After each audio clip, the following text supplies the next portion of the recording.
वृंदावन बिहारी लाल की। तो दादाजी अपने अपने मुख से गाएंगे, सखीरी सखीरी बांके बिहारी से हमारी लड़ गई अखियां।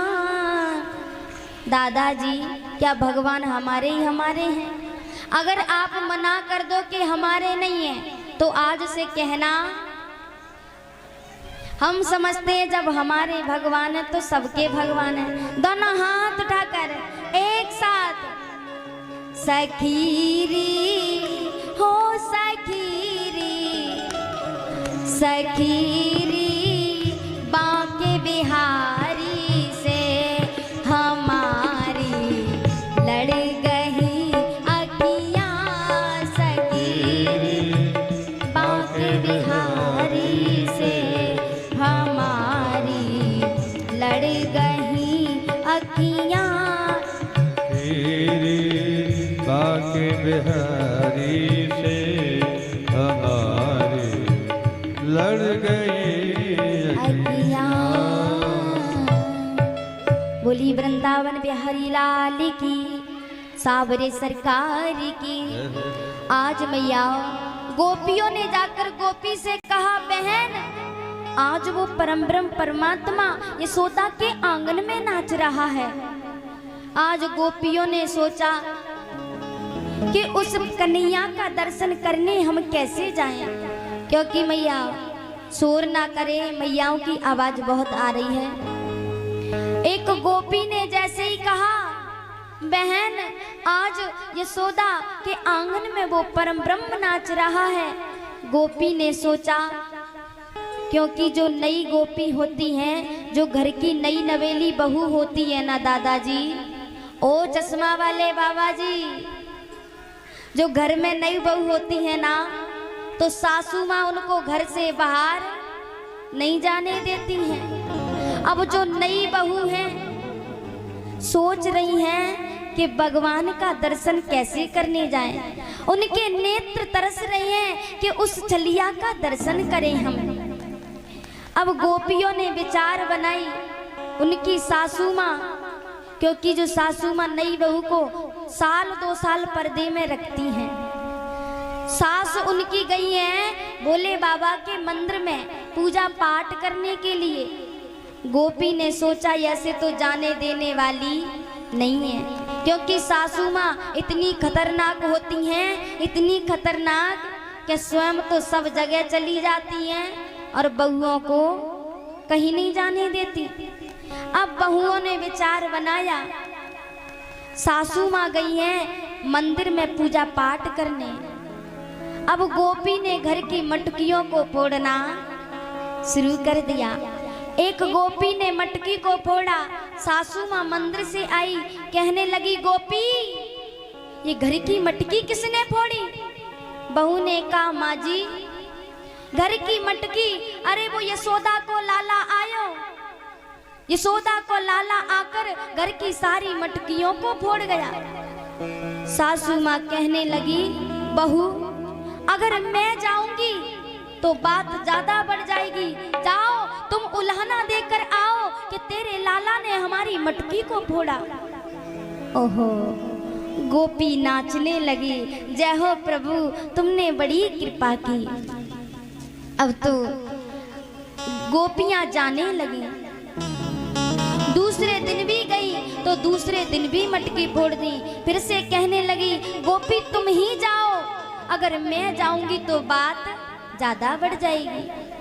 अब जितनी भी गोपियां थी एक चौराहे पर इकट्ठी हो गई। किसी ने घर की 2 मटकी फोड़ी, किसी ने 4 फोड़ी, किसी ने 6 फोड़ी। तो मैया एक गोपी ने घर की सारी मटकी फोड़ डाली। चौराहे पर एकत्रित हुई, कन्हैया के घर पर चलने लगी। आज जाकर मैया यशोदा के द्वार पर पहुंची। मैया द्वार पर पहुंच करके मैया यशोदा ने खिड़की से देखा, अरे आज घर में न तो सत्यनारायण की कथा है न कोई उत्सव है, फिर ये गोपी क्यों आ रही है? उस समय कन्हैया पलना में सो रहे थे। आज यशोदा दरवाजे पर आई, गोपियों को देखा। यशोदा मैया ने कहा, कहो गोपी, आज आपका क्यों आगमन हुआ? गोपियों ने कहा, मैया ये सब तो बाद में बताएंगे, पहले ये बताओ तुम्हारा लाला कहाँ है? तुम्हारा लाला, अरे कन्हैया कहाँ है? मैया यशोदा ने कहा, क्या मेरे लाला ने तुम्हारा कोई काम बिगाड़ दिया है क्या? अरे मैया ये सब तो बाद में बताएंगे, पहले ये बताओ कन्हैया कहाँ है? मैया ने कहा, लाला अभी पलना में सो रहा है। लाला को पता चला, कन्हैया पलने से निकलकर बाहर आए। आज कन्हैया आकर मैया यशोदा की साड़ी के पल्लू को पकड़कर खड़े हो गए, कांपने लगे। कन्हैया सोच रहे हैं, आज ये गोपी मैया से शिकायत करेगी तो मेरी पिटाई होगी। जिसके भय से सारा संसार, जिसके भय से काल भी भयभीत होकर कांपता है, आज वो गोपियों के भय से कांप रहा है, मैया यशोदा के भय से कांप रहा है। अगर मैया ने कुछ भी कहा तो मेरी पिटाई होगी। आज मैया यशोदा के पल्लू को पकड़े खड़े हैं। गोपियों ने कन्हैया का दर्शन किया। यशोदा मैया से कहने लगी, मैया तेरो लाला ऐसो ऐसो काम बिगाड़े। मैया आज मैं हमारे घर के सारे बछड़न को खोल देवे। मैया यशोदा ने कही, जब घर के बछड़न को खोले तो तुम्हारा काम ही तो करे।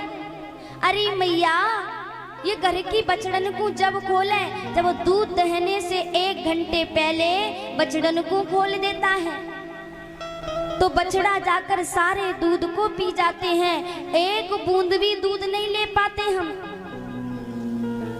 और कहा, मैया ये घर में जाकर के माखन की चोरी करता है। मैया ने कही, अरे गोपियों, अगर ये चोरी करता है तो जाकू थोड़ो राजी से दे दियो करो, तो ये चोरी नहीं करेगा। गोपियों ने कही, मैया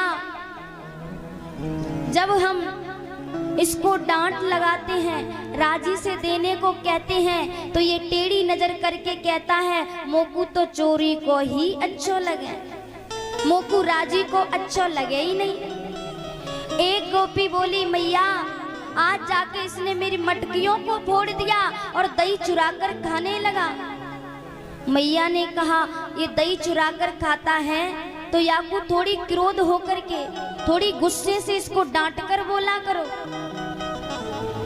मैया हम जाकू डांट कर जैसे ही क्रोध करें, जाकी तरफ क्रोध करने को दौड़े और मैया ये थोड़ा मुस्कुरा जाता है तो सारा क्रोध दूर हो जाता है। मैया फिर हमारा सादा क्रोध ठंडा हो जाता है। एक गोपी बोली, मैया कल मेरे घर सत्यनारायण की कथा थी तो मैं पन्यूरी भून रही थी और ये तेरो लाला गयो, सत्यनारायण भगवान का सुंदर आसन लगाया, लेकिन न जाने कहां से तेरो लाला गयो और 2 कुतिया के पिल्ला ले जा करके सत्यनारायण भगवान के सिंहासन पर बिठाल दिए और खिड़की में से कहने लगे, भाभी जी जाओ अपने भगवान का दर्शन कर आओ, भाभी जी जाओ भगवान के दर्शन करके आओ। अब गोपी सब चीज को छोड़कर वहीं दौड़ पड़ी, जाकर देखा कि सत्यनारायण के सिंहासन पर 2 कुतिये के पिल्ले बैठे हैं। मैया तेरो लाला ऐसो ऐसो ऊधम मचावे। मैया ने लाला का कान पकड़ा, क्रोधित होकर बोली, क्यों लाला ये सही कह रही है गोपियां? कन्हैया कहने लगे, मैया मैंने कोई काम ऐसा इनका नहीं किया, ये सब झूठ बोल रही हैं। जैसे ही कहा, मैया अब तो मेरा कन्हैया ऐसे ऐसे काम बिगाड़े। मैया ने कही, अगर ये माखन की चोरी करियो करे ना तो अपनी मटकी छीके से लटका दिया करो। गोपियों ने कहा मैया ये भी कर लिया, छीके से क्या मैया, हमने एक दिन सोचा कि या को लाला छीके से भी मटकी ले लियो करे, तो हमने एक पीपल देखा बहुत बड़ा, पीपल से जाकर के अपनी मटकियों को टंगाया। लेकिन मैया तेरो लाला ऐसो है कि कहीं से 10-20 हाथ का बांस का डंडा लिया और नीचे से मटकी को फोड़ दिया। और मैया ऐसे ऐसे काम बिगाड़े। मैया यशोदा क्रोधित होकर बोली, अरे तुम्हारा कितना माखन खा लिया, मेरो लाला ने ज्यादा से ज्यादा 50 ग्राम माखन खाया होगा। अरे गोपियों, मेरे घर नित नयो माखन होवे, तुम्हारा 50 ग्राम माखन खाया है, मेरे घर से 50 मटकी माखन की ले जाना, मेरे घर मक्खन की कोई कमी नहीं है। गोपियों ने कहा मैया अगर तेरो लाला चोरी करके भी खावे ना तो हमें भी कोई दुख नहीं है, हमें भी चोरी करके भी खावे तो भी हमारे हृदय में कोई टेंशन नहीं है। लेकिन मैया ये अकेलो ना खावे, संग में अपने ग्वाल वालों को भी ले जाता है। आज इतना उल्हाना देकर गोपी वापस लौट जाती है। कन्हैया मन में सोचने लगे, आज तक तो चोरी की ना है, लेकिन अब चोरी अवश्य करूंगा। अब तो गोपियां ने